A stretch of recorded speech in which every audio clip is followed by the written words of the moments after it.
Vi siger til, og det er Aisha noget meget mystisk. Det forbestedet spil, vi skal kigge på i dag. Og jeg har fået set noget her.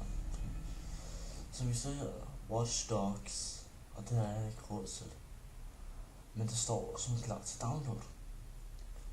Men når den kommer til at downloade, den kommer ud, det aner jeg ikke. Men der kommer video, når der er. Så nu siger, så der er forbestilt af 520 kroner. Eller ja. Så hvis vi, så står der 20 kroner og nogle øre, ikke? Så viser jeg med et spil, der koster 130 kroner, tror jeg det var. Det der Scolded Bro HD Online. Som vi siger, så er der også indkøbt. Og der så er der også indkøbt. Så hvis vi tager den der. Ja. Så her, så står der bare forudbestilling. 119 eller 120 kroner. Så trykker vi fortsæt til kassen. Eller kasse til kassen, det kan jeg ikke forstå. Så bekræft køb til den. Så vi se, så står der stadig 20 kroner der, men man kan næsten ikke sætte på en FM webcam. Det gør jeg så også med mikrofonen i min moment, ja. Det er fordi min anden mikrofon, den der, jeg ved ikke hvor den er.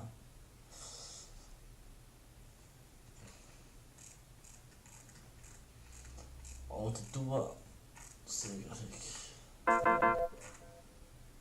Det er værd at prøve.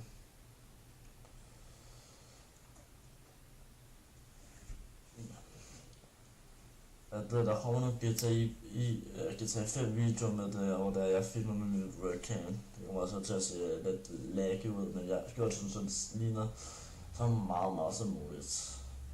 Til sidst i den her video kommer jeg til at se, hvordan det ser ud, når man spiller GTA 5 med webcam på.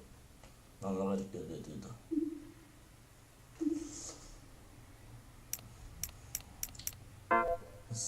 Så går jeg lige ud af det der. Så lige Assassin's Creed Liberation har jeg aldrig prøvet før. Så hvis vi går helt i mest populære, og det her kan helt gå, så vi tager Saints Row 4. Koster så 449 kroner.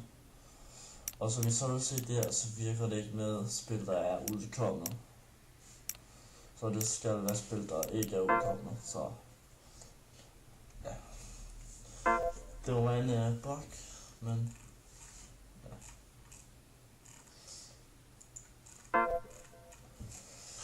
Men ja. Nu viser jeg lige, hvordan det kommer til at ske, hvis der man køber det. Eller om man overhovedet kan købe det, for at se her. Og så står der bare, at man skal sætte kreditkortet eller putte nogle penge ind på. Så viser det der. Men ja, det var så det for denne gang. Håber I har det godt til næste gang. Hvis jeg bare sige herfra, vi ses.